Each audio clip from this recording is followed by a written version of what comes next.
There can be nothing more frustrating when you're doing any kind of diet than to have whatever it is you're doing stop working. The carnivore diet, keto, anything, people run into problems. And I've done keto and carnivore for long enough now to recognize the signs of when something you're doing is gone wrong. That with whatever method you're using, you've either slipped away from the method without really realizing it or intending to, or something has just gone wrong. So I have here 7 signs that there is something wrong with your carnivore diet, with the way you're doing the carnivore diet. And remember, there are numerous different ways of doing the carnivore diet. I've got a video on that before. I used this image here over my shoulder to illustrate the point that there are different ways of doing the carnivore diet. And whether you should go super strict or not is really dependent upon your goals. And I'll do another video on that sometime soon. But here are some signs that what you're doing isn't working. And the first is, we'll just get the least pleasant one out of the way: constipation or indigestion. This is a digestive problem at the end of the day, and it can be caused by improper eating of things that probably on paper look like they're carnivore, but really aren't. Let's give an example. You'll sometimes see in carnivore groups people posting pictures of sausages that they're eating. If you read the label, and I implore you, please, if you're going to eat anything that's not just meat, but is processed in any way, please read the label. In fact, when you buy meat from the store, read the label, because as I've said in other videos, meat is often processed itself with brines and other things before you ever buy it, and that will impact how your body deals with it. But sausages especially, or let's say you're in a moment of desperation, you need to eat something, you can't fast for whatever reason, and you're out and about, and you go to a gas station and you buy either a roller hot dog, which I can't even imagine doing that on a carnivore diet, or a meat stick or 2 or 5 from, the packaged ones. Those are extremely processed. Even the cleanest ones are going to cause you problems if you eat too many of them. And these can lead to things like constipation or indigestion. You're eating, again, it doesn't matter if it's what those examples I just gave you or something else, sandwich meat, boiled eggs from the store, other things. A lot of times they have additives to them that will cause you problems. And they can manifest in constipation or just indigestion. I mean, if you're doing the carnivore diet and you are having to reach for Tums, or you're thinking about buying a laxative, there's a problem. You have gone to someplace bad. Let's go to the next common one: sleep troubles. You're having trouble sleeping. Carnivore diet, people will note that they sleep less, but they tend to sleep more efficiently. They will run on 5 hours or 6 hours of sleep, what they were used to running on 8 or 9 hours. They'll wake up and be wide-eyed, bushy-tailed, and ready to hit the day. But if that changes, you're still getting less sleep, but now it's not as efficient. Look to see what you're eating. See if you're eating, packaged pepperoni or salami or something, and start looking at the labels. This is a case, I'm inadvertently here making a case for a stricter carnivore diet than what you might be doing. If you've been drinking energy drinks, even unsweetened ones, because they do make unsweetened energy drinks, or you've been drinking, maybe LaCroix doesn't sit well with your stomach, or you're still drinking diet soda, these are places to cut back. The third one, constant hunger. And this is an interesting one. It's a sign that you might not be getting enough fat or enough protein. A lot of people right now, I've noticed, it's in vogue to do the 80% fat, 20% protein carnivore diet. That doesn't work for me. I spend way too much time in the gym to be able to do that. It just wouldn't. I would probably hurt myself in the gym if I was doing 80-20, unless I was eating a huge amount of food in general, just so I can get to the amount of protein I need on an 80-20 split to keep myself from hurting myself at the gym or afterwards in my recovery.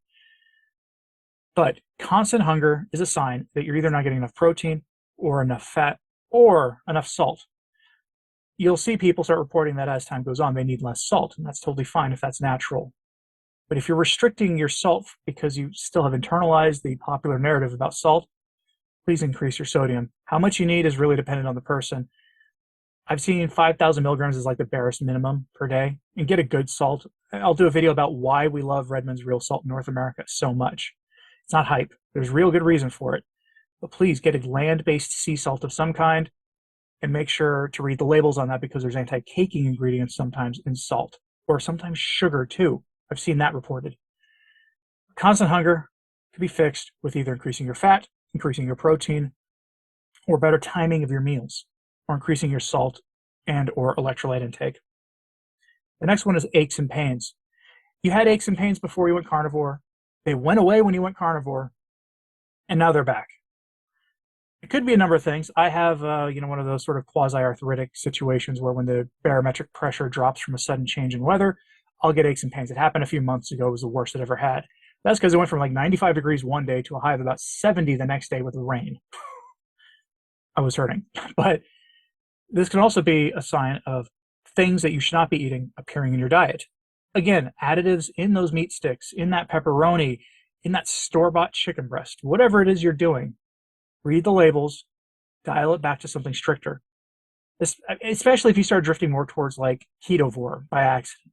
For whatever reason, you missed the taste of olive oil or avocado oil and you started to add a little bit of that because it was fine. Or you're out getting chicken wings at Buffalo Wild Wings, and yeah, you might have got them plain, but you dipped them into that sauce they give you, even though they told you not. You told them not to give you that dipping sauce at Buffalo Wild Wings. They still brought it to you, and now you're consuming seed oils. And then you're getting aches and pains or whatever. This is a sign that you've, let things slide. Number 5, you're hitting the wall, which is a fancy way of saying you have a lack of energy.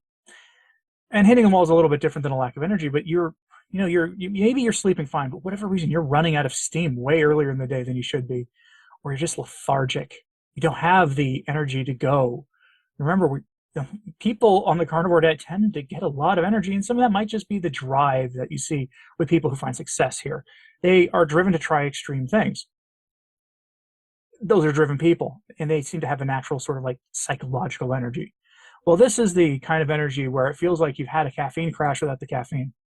You just are lethargic. I was like this yesterday. I did not have energy, and I'll explain why I found myself in this position here towards the end.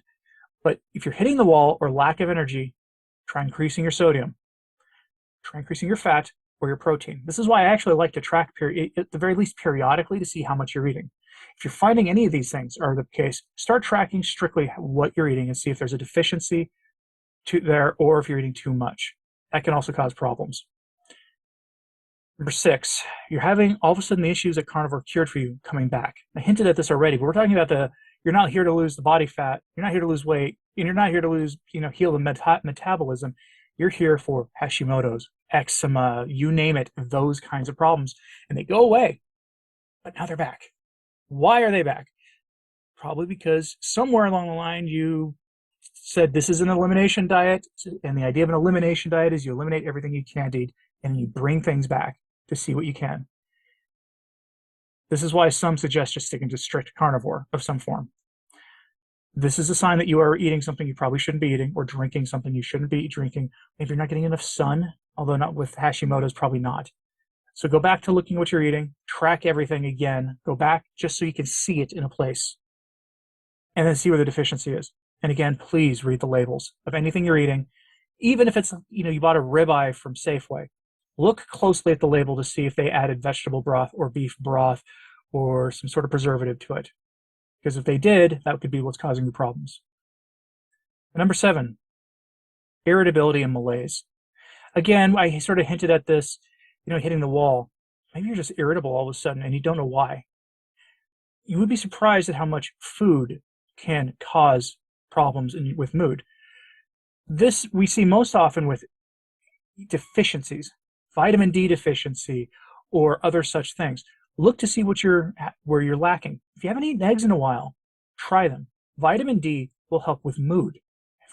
Egg yolks are the best thing in the world for getting vitamin D.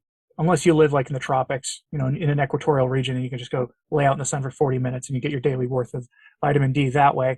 Otherwise, you need to get it from your food. So get some pasture-raised eggs. Yes, pay the extra $1 for the pack of them, the extra $2. It's worth it. And eat some eggs. See if that helps. And so now here's how I came to this.